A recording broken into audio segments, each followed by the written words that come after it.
Hello and welcome to Sustainable Kashi's free permaculture class.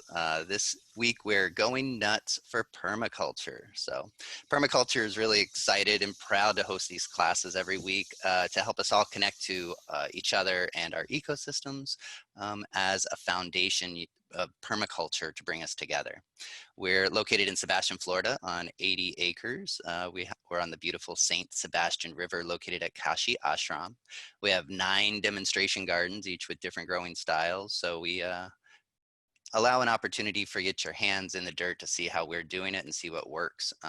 So it's really exciting. We also have an off-grid eco village in which you can get your hands on sustainable regenerative systems.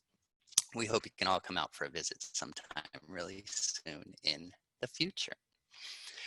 My first experience with nut trees was in the yard of a house I was renting. The tree had a full mature pecan tree. Really, it had no value to me other than creating little obstacles to run over when I was driving home with my car in the driveway.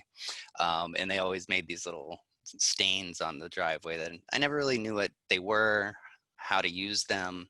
Now I understand the value of these trees, and it's really exciting to have Eric Lewis here today, who's really dove deep into this subject. I was privy to a little bit of Eric and Andy's conversation just a couple days ago that was deep into the nut world, and it's wonderful to have you here, Eric.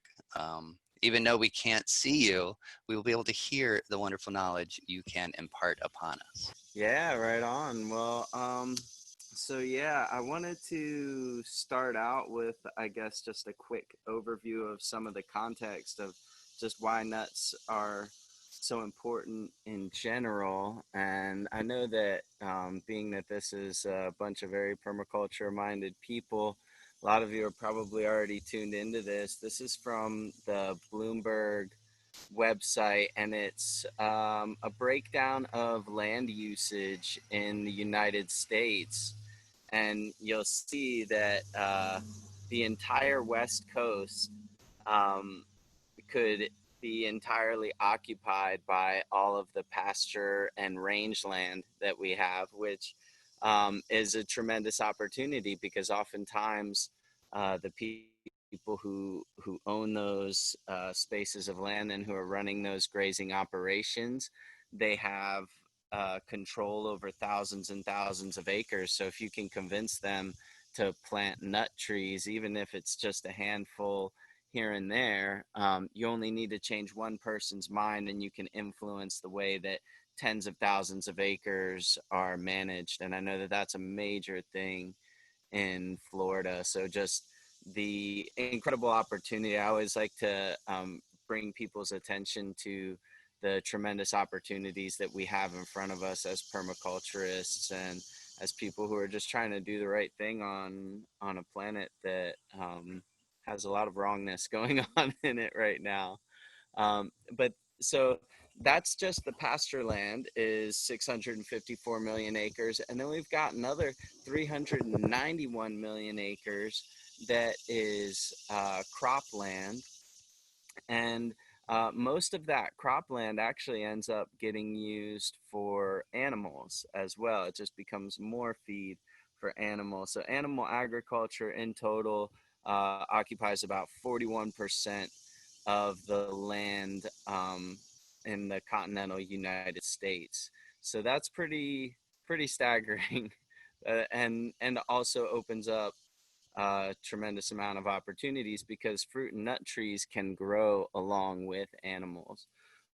So here we can see that there's 77 million acres of food that is grown actually for human consumption, and more than half of that is going to wheat, soybeans, peanuts, and oil seeds, corn for sweeteners, and what they call other principal crops, which I don't know what that means, but um, yeah, and then other, even more corn and grain just for direct consumption.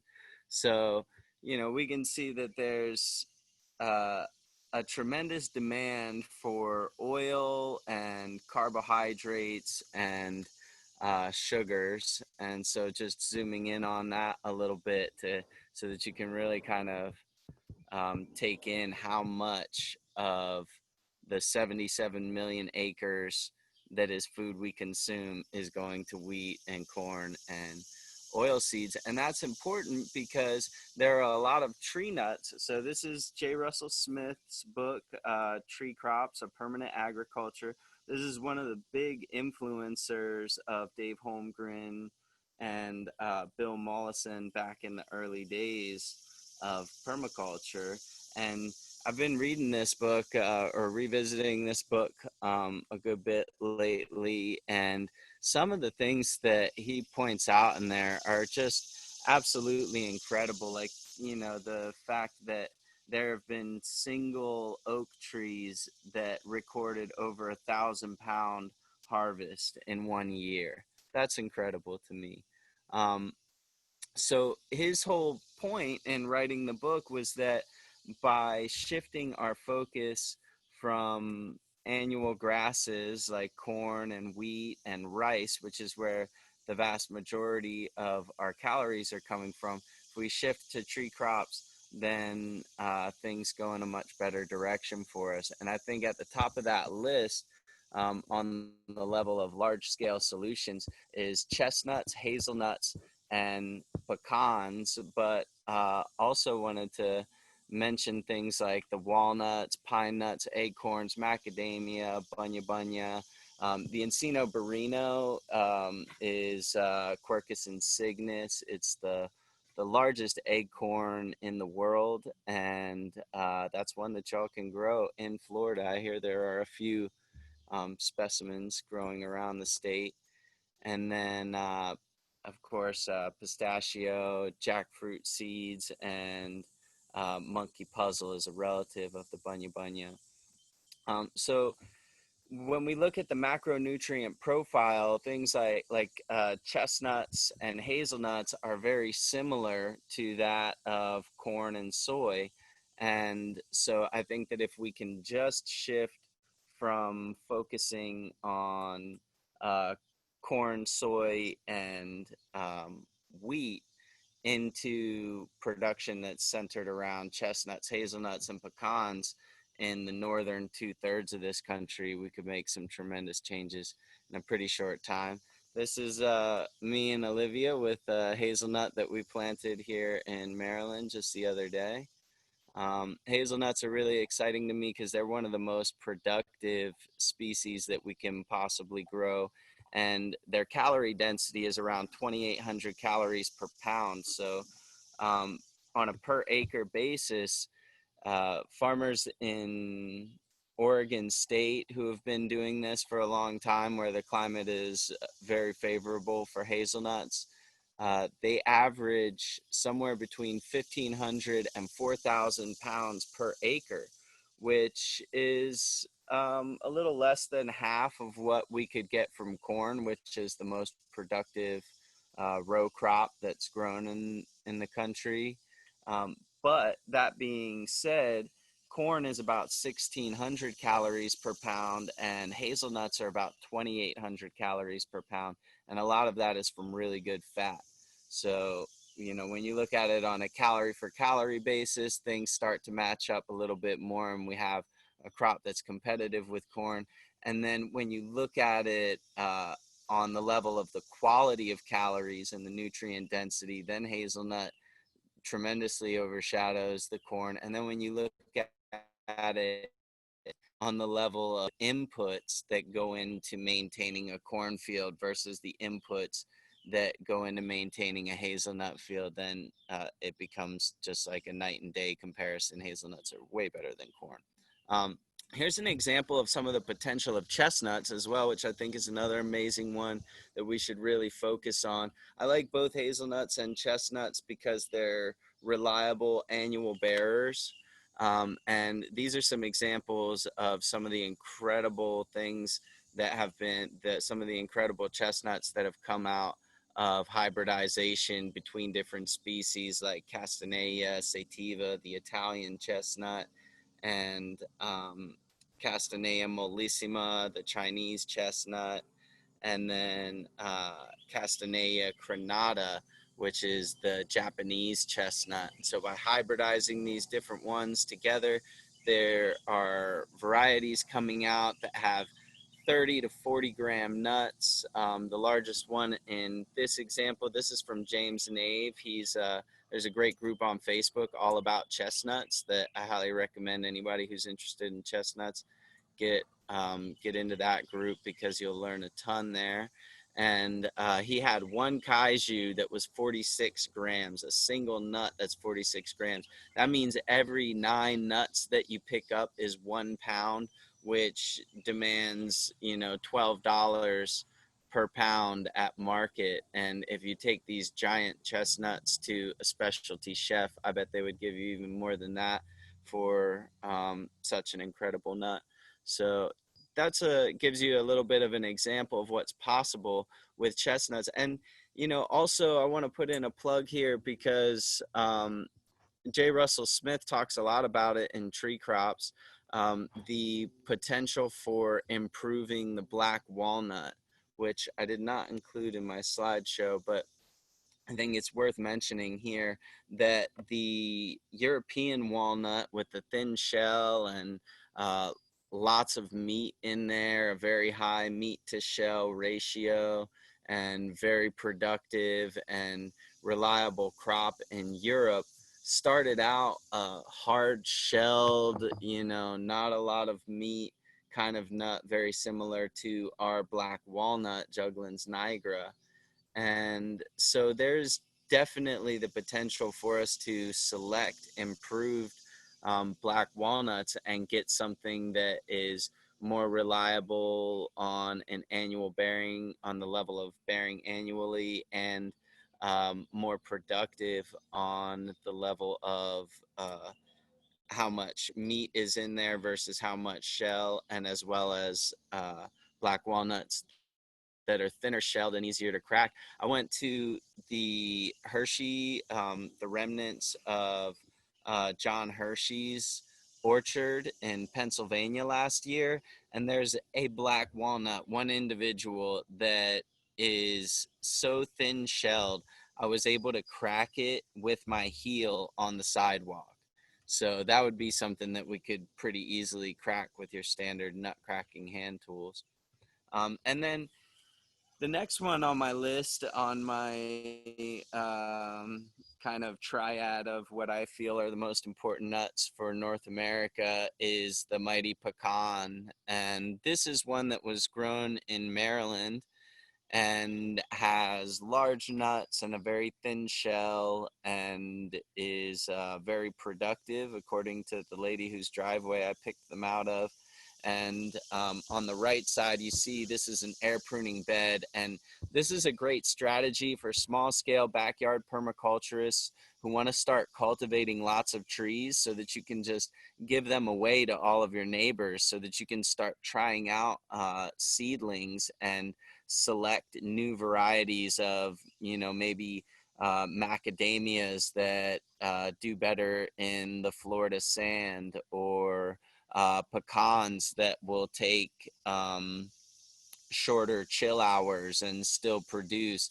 The potential to breed these plants is absolutely incredible. And I hear that there's even an apple that grows in the Caribbean now, because a Caribbean islander just decided that they really wanted to grow apples in the Caribbean. And so they grew out thousands and thousands of seedlings over many decades, and finally found one that was resilient enough to survive the intense heat and humidity of the Caribbean. So the same is true with all of these different nuts. This pecan in particular, I'm trying to march it a little bit further and further north, because there are pecans that grow as far north as Canada, and yet very few of them, so the tree itself is hardy enough to tolerate extreme colds, but the issue with pecans is that they don't get a long enough season to fill out when you go that far north. Now, I know that's not a problem for most of you who are joining from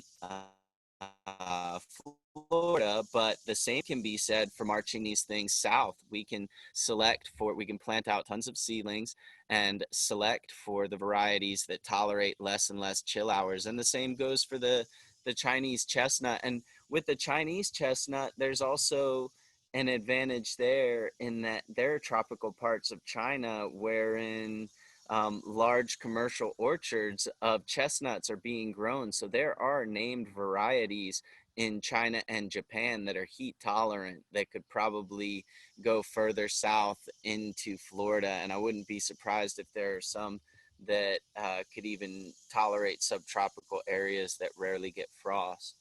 Um, so um, I also, so those are like my main nut trees. And then I also wanted to kind of highlight some more tropical and subtropical nuts for all the Floridians who are on the call. And this one is Brosimum alacastrum. This is, it's known as the Maya nut, and it's a South American, Central American mulberry family member that has little nuts, supposedly chestnut-like in flavor. I hear people say that about a lot of the more starchy nuts, but it does stand to reason because I know that jackfruit seeds taste remarkably like chestnut, and they are also in the mulberry family. So this is one that needs zone 10, but it could be great down in the tropics, and I think it's worth trying. Being the uh, in the mulberry family, it probably does well from cuttings or grafts as well. This one is Coryllis ferox, and this is a Himalayan hazelnut that it will tolerate heat up to zone 10. And so it seems like one that would be worth tracking down and getting into the country, you know, by through the proper channels, of course. I would not encourage people to accidentally forget very special hazelnuts in their sock as they're traveling back from India or anything of that sort. But if we could go through those proper channels and get some of those seeds into the country, that could be an amazing one to bring into Florida permaculture. And then the third one I wanted to highlight for Florida is the Arikaria Bidwilii, the mighty bunya bunya, and as well, definitely want to give a shout out for the piranha pine and for the monkey puzzle as well, which are also both Arikaria. So the Arikaria Bidwilii, the bunya bunya, is the one that's most common in Florida. Oftentimes people will call it a monkey puzzle tree, but it's not. It's an ancient pre-flowering plant that's in the Pinalis order, so it's loosely related to pine trees. It's kind of an ancient ancestor of pine trees. So you can imagine the nut is very much like a pine nut, and the pods are humongous. There's a couple of these growing at Kashi, and they might actually bear some fruit this year because there are signs of male flowers, or well, not this year, but they'll start to produce the fruit. They take like a year to fully mature, if I'm not mistaken, a year or maybe 18 months or something from the time the male flowers come out to the time the fully mature pine cones are ready. But there is, Andy tells me that there are signs of male pollen coming on.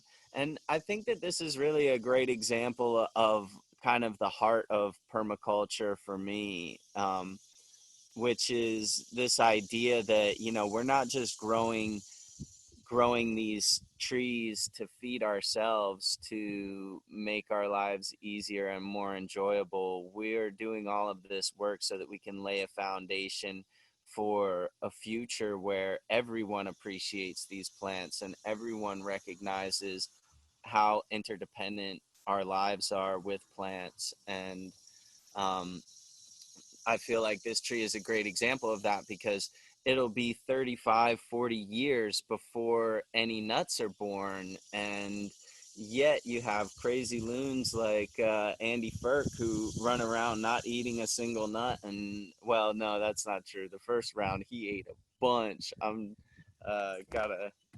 gotta keep it honest, but that probably won't happen again now that he knows that they don't bear for 6 or 7 years at a time. And I think that that's also another great example of what permaculture is all about to me, which is this idea that, it's not always all about getting the biggest yield all at once. There's a level of quality and respect that's involved in holding space for a being that lives for over 1,000 years and has been on this planet for over 350 million years. It's been genetically stable for over 300 million years. So it's probably been around a good while before that. And so on that level, you know, the the fossil fuels that we put into our gas tank, if you get Citgo gas coming from Venezuela or whatever, I bet a portion of that gas is coming from piranha pines, which is another one of the aricarias. I hear that piranha pines are more cold sensitive, and that's Arikaria aricana for the Latin geeks out there. And that one's a little more cold sensitive, whereas the monkey puzzle, or no, excuse me, Arikaria angustifolia is the piranha pine. Um, Arikaria aricana is the monkey puzzle, which is more cold hardy. So we can take the monkey puzzle way up into it. It even grows in Washington D.C. There are some holdouts that have been on Long Island, New York for at least 40 years. I hear some of the older ones died in a really cold winter. But yeah, so the monkey puzzle goes further north. And then another one that I didn't put a slide in for is the Italian stone pine, which is reported to go down to zone 9 in Italy. And so I think that that would be one well worth experimenting with in Central Florida, especially since I hear it tolerates sandy soils. I Let have me a see few if I can. questions for you here. Yes, please bring it on. Okay, so the last question is, how do these nut trees do in a Florida suburban lot, and pruning and keeping a manageable size while not disrupting flowering fruit sets?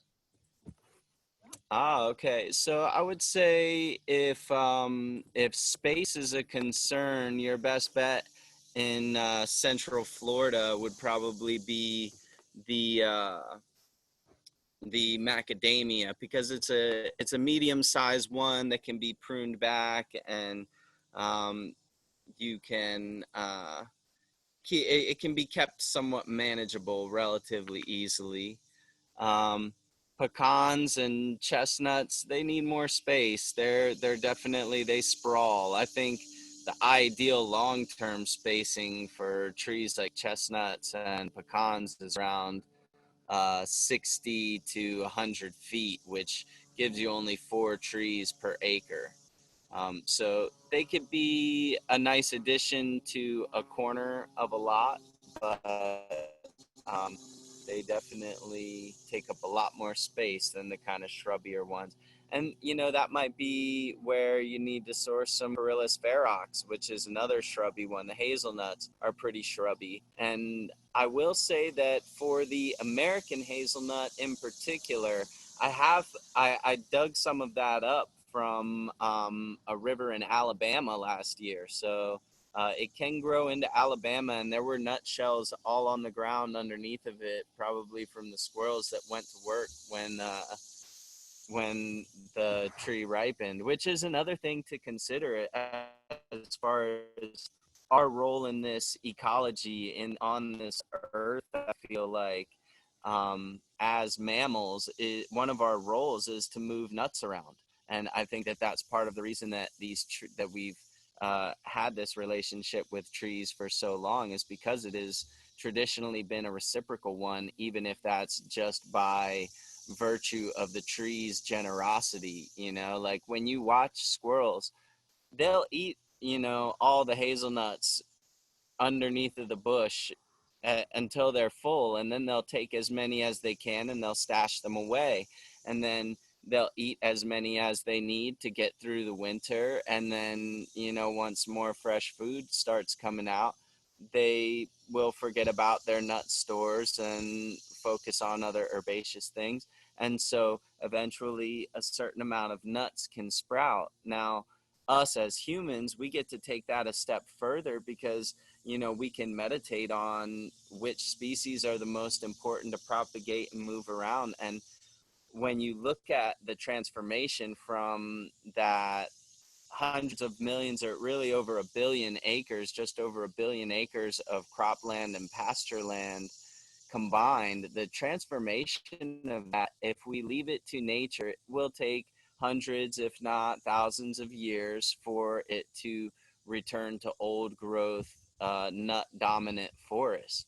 But as humans, we have the opportunity to bring in the soil building plants, plant them at the appropriate spacing, plant the long term nut trees at the appropriate spacing, chop and drop things to suppress weeds and accelerate growth, and we can do what takes nature hundreds or thousands of years to do totally organically. We can organize these organic systems and bring them together in a symphony that creates old growth nut forests much more quickly. Oh, beautiful, beautiful. I wanted to ask you, with your experience, how do you recommend that the backyard farmer, backyard gardener process the nuts? Like, how do we actually handle these nuts and turn them into food? Okay, so yeah, I think as far as that goes, some of the lowest hanging fruit for us is going to be the nuts that are already established. And in Florida, that would be things like pecans and chestnuts. There are a few, and foraging around for those, as well as black walnuts in the northern end of the state. Um, but really, for the backyard farmer, I think that there's not a block in Florida that you couldn't walk that doesn't have at least one live oak tree. It seems I see live oaks everywhere, and so for backyard scale nut processing, one of my favorite tools is called the Dave Built, the world's best nut cracker. And that's a hand crank nutcracker that enables you to process a pretty decent amount of acorns or chestnuts, um, or even thin-shelled pecans or hazelnuts, things like that. You can process a relatively large amount pretty quickly, and they're around 150, 200 bucks, but I would say definitely worth it. The lower tech version, or the lower tech way of cracking large amounts of nuts, because that's usually the toughest part, is the cracking of the nuts. Drying and storing them is relatively easy. Just keep them in a covered space with good airflow, and they that will dry them out too fast for them to be able to sprout, and that'll give you long-term nut storage. And then the cracking is the next step, and um, so either the Dave Built works great, or the one that I like to use for black walnuts in particular, but also for smaller nuts, is a soil tamper. And you can get those for 25, 30 bucks at your, regular hardware store. And I just build a little frame out of 2x6s to keep the nuts from flying everywhere. And I'll put them on a concrete block and spread out all the nuts in my little frame, and take the soil tamper and just smash, smash, smash, smash, smash, smash, smash, smash, smash, about 10, 15 smashes with the soil tamper, and you can have over 100 nuts cracked. And then you scoop all of those into a bucket, and you sit in your nice air conditioned living room and pick through the nut meat, and then make yourself some nut milk for your breakfast smoothie. That's a great idea. That's so, I love the low tech ideas on how to get into these things. So, do you have any recommendations on how to use these nut trees in our polycultures? Like, I know the black walnuts allelopathic, so of course we wouldn't want to keep that in a densely planted food forest, but do you have any recommendations on how to actually design these into even backyard or larger settings? Yeah, I think for the most part, it's going to come down to, each situation is totally unique. And for the backyard gardener, I would say utilize your corners as much as possible. Utilize those outer edges for these bigger trees and share the harvest with your neighbors, Let let a third of your nuts fall on your neighbor's land if that's what it takes to squeeze the tree in while still allowing room for your house. And then, again, going back to the macadamia, I think that that's a really important one to focus on for Florida because pretty much from the center of the state down, the macadamia works. And everywhere that the macadamia doesn't work, you can do things like chestnuts and pecans, which are really the champions. And I will say for the backyard propagator who wants to plant lots of nut trees, you can absolutely still look around town and seek out the local chestnuts and seek out the local pecans and set up air pruning beds where, and if you want to learn more about air pruning beds, Twisted Tree Nursery has a great YouTube channel. Akiva Silver, he's up in New York, and he has tons of awesome low tech, no tech ways of propagating these trees, and he propagates tens of thousands of them a year. And so we can propagate, like in that picture of the pecans that I shared with you before, there's 120 pecans in that air pruning bed, or 123 when I counted it the other day. So in that one little tiny space, I've got enough room for somewhere on the order of 25 acres of mature pecans. I don't have that much access to land, but I'm going to gift those trees to people who do have the land. And I think that brings in another important aspect of this permaculture and where nut trees come in, is because it kind of forces us into a form of social permaculture where we are forced to teach our neighbors about these things so that we can join into a partnership where they nurse the trees and or they hold the space for the trees and we nurse the trees and take care of them, and then we share the harvest, and we all get to enjoy the pecan pie together. I love it. I love it. Eric, do you have any experience with the Malabar chestnut? Because I know that is a nut tree we can grow here. Oh, is that the one that's also known as like the Chocolosky Island Yeah. chestnut or whatever? So yeah, that's one that Andy got me really excited about for a little bit, and then I started looking into it, and it sounds like there's some toxicity to it, and it needs some special processing. It's in the pea family, which can be a pretty sketchy kind of family. But I would say if somebody feels called to digging in and doing more of that research, that would be awesome. I start hearing stuff about toxicity, and I'm like, well, there's no toxicity in pecans and hazelnuts. I'll stick with those. The bunyas don't have any toxicity. Let's stick with those. I'm a baby. Yeah, even the processing on the live oaks is quite intense with the tannins. Right. And so, that's another point where breeding comes in, because I've tasted live oaks in particular that had almost no astringency, and could be like one rinse or an overnight soak would be more than enough to get the little tiny bit of tannins out. And there are some that have really large nuts, and that's also true with our Quercus macrocarpa. More up here in the north, we have the bur oak, and that's one of our larger acorns, and there are some with such low tannin that you can eat it right out of shell, and there's no astringency to it. I've I encountered one in Cumberland Island, Georgia, a live oak that I was able to nibble a bit of. I had like maybe 3 nuts, and then I started noticing the astringency. So it wasn't no astringency, but it was such little astringency that I was able to happily eat 3 acorns raw before I started noticing the chalkiness in my mouth. So yeah, special selection, special breeding, and also that Encino Perino, the Quercus insignis. Like, hey, let's track that one down.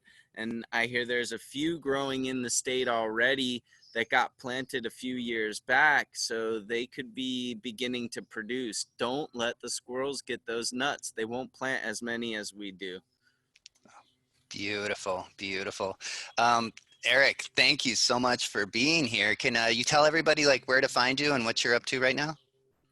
Yeah, absolutely. So right now I'm actually in a little town called Knoxville, Maryland, right off of the Potomac River, and I've been working on a developing permaculture education center in Middletown, Maryland, called the Reed Center. And so you can find out about the permaculture design courses I'll be teaching in Maryland at thereedcenter.org, REED center.org, thereedcenter.org.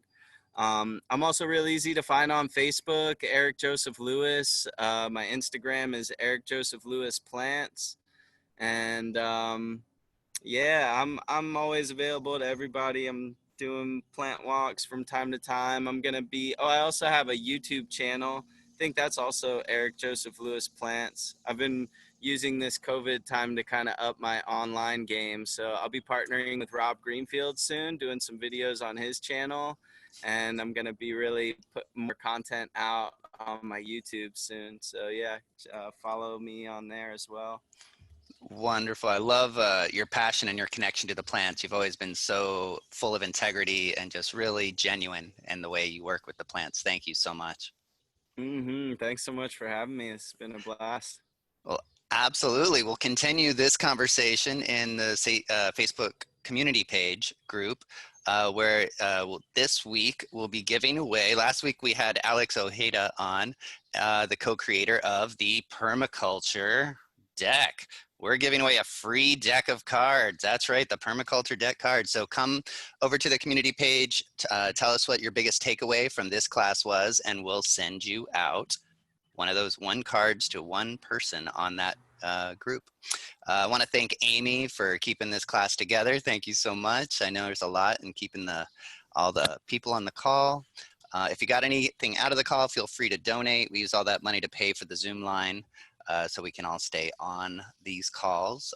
We'll also edit this video, and it'll be on our YouTube channel, so you can watch it at your leisure.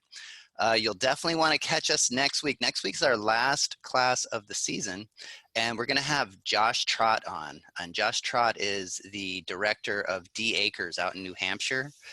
He's written some wonderful books, wonderful guy, and he's going to be sharing with us how to do a community scale business out of your property. So we're all changing here. The way we gather, the way we do business, the way we eat. And I look to the old growth trees for the wisdom of thriving through this transition. These trees will feed us, they'll shelter us, they'll teach us. They've seen a lot of transition on the planet. And I only hope that we are humble enough to be able to listen to the ancient stories of these trees. So thank you for joining us on this important topic, and we look forward to seeing you next week. Thank you, Eric, for being with us. Cheers. Thanks for having me. Peace and love, y'all.